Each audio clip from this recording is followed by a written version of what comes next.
নমস্কার বন্ধুরা, নিবেদিতা রান্নাবান্না চ্যানেলে সকলকে স্বাগত।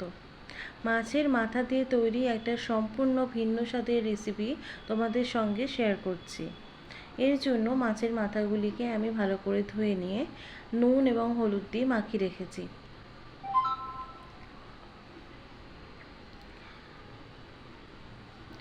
এর জন্য একটা টমেটো, 3টে কাঁচা লঙ্কা, 6 থেকে 7 কোয়া রসুন, 1.5খানা পেঁয়াজকে ঝিরিঝিরি করে কেটে নিয়েছি। বাকিটা আমি এরকমভাবে কেটে নিয়েছি আর 1.5 ইঞ্চি আদাকে এরকমভাবে বেটে নিয়েছি। এরপর কড়াইতে সর্ষের তেল গরম করেছি। রান্নাটা পুরোটাই সর্ষের তেলে হবে। তেল গরম হলে এর মধ্যে একটু লবণ অ্যাড করে নেব। লবণটা দেওয়ার কারণ হলো মাছ বা মাছের মাথা যাই ভাজা হবে এরকম পদ্ধতিতে ফাটবে কম এবং গায়ে তেল ছিটবে কম।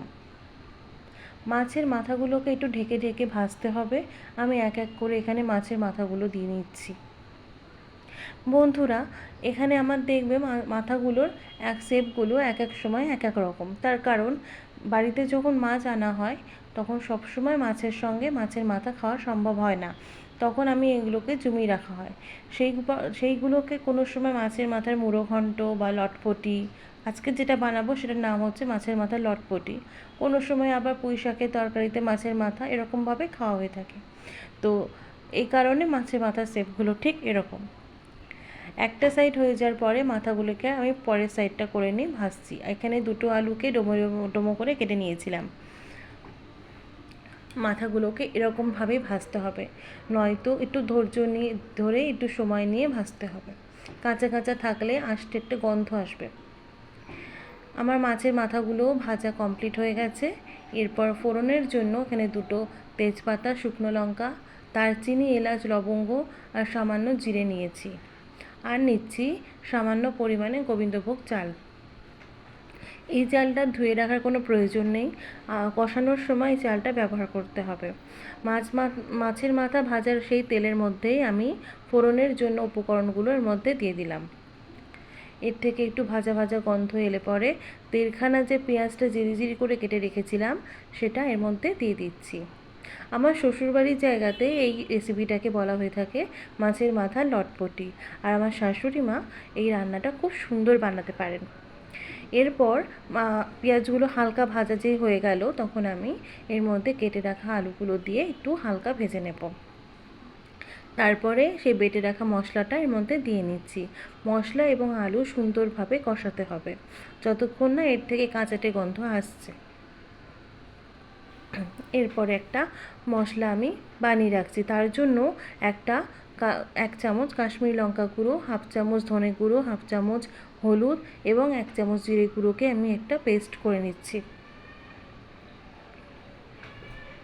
মশলা থেকে কাঁচা গন্ধ বেরোনোর পরে এই যে মিশ্রণটা এটা এর মধ্যে অ্যাড করে দিতে হবে।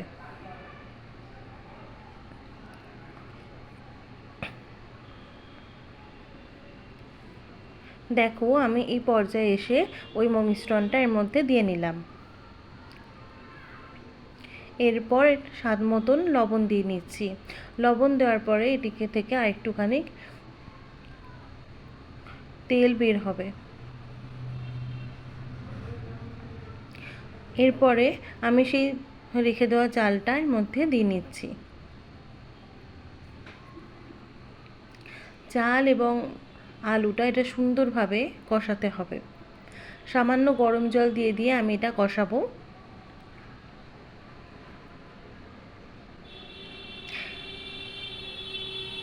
দেখো, ঠিক এরকম পর্যায়ে এসে আমি একটু চিনি এর মধ্যে দিয়ে নিচ্ছি। এই চ্যানেলে আমি সমস্ত ধরনের ঘরোয়া রান্নাগুলো শেয়ার করছি। তোমাদের কার কীরকম লাগে তোমাদের মতামত কমেন্ট বক্সে অবশ্যই জানাবে। মাছের মাথাগুলো বড় বলে আমি একটু ভেঙে ভেঙে নিলাম, নয়তো নাড়ানো চাড়ানো করার সময় একটু অসুবিধা হয়ে যায়। এরপর মাছের মাথাগুলোর মধ্যে দিয়ে নিচ্ছি। এই চ্যানেলের আমার রান্নাগুলো কীরকম লাগে, যদি ভালো লেগে থাকে আমার লাইক, ফলো এবং সাবস্ক্রাইব করে আমার পাশে থাকবে।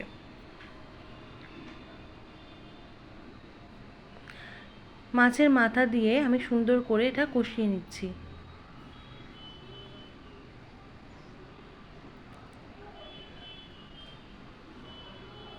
আর একটুখানি গরম জল দিয়ে আমি এটাকে একটু ঢেকে ঢেকে রান্না করব।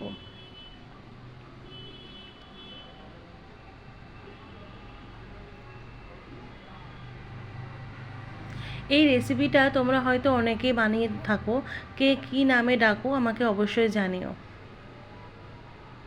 কিছুক্ষণ পর ঢাকনাটা সরিয়ে দিয়ে দেখো আমার গ্রেভিটা ঠিক এরকম পর্যায়ে আসছে। আর একটু নাড়াচাড়া করে নিচ্ছি। এখন দেখে নিতে হবে লবণের পরিমাণটা ঠিকঠাক আছে কিনা। যদি প্রয়োজন হয় আর একটু লবণ অ্যাড করতে পারো এই পর্যায়ে এসে। আমার আলু অনেকটা হয়ে এসছে এবং চালগুলোও প্রায় সুসিদ্ধ হয়ে এসছে।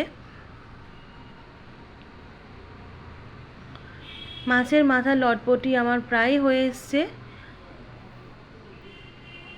দেখো সুন্দরভাবে তেলটাও ছেড়ে ছেড়ে আসছে। এই পর্যায়ে এসে হাতে বানানো গরম মশলা আমি এর মধ্যে দিয়ে আরও খানিকটা নাড়াচাড়া করে নিচ্ছি। এই রেসিপিটা একটু গ্রেভি গ্রেভি হবে।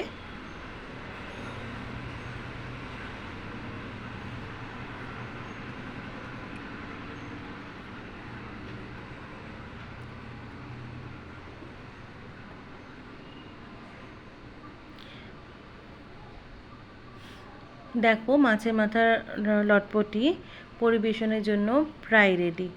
এরপর আমি ঢাকনা বন্ধ করে দিয়ে স্ট্যান্ডিং টাইমে 10 মিনিট রেখে দিচ্ছি গ্যাসের ফ্লেম অফ করে।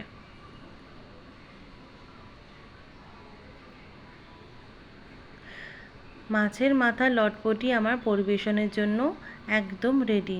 কেমন লাগছে এটা দেখতে? আমার কিন্তু বেশ লাগে খেতে।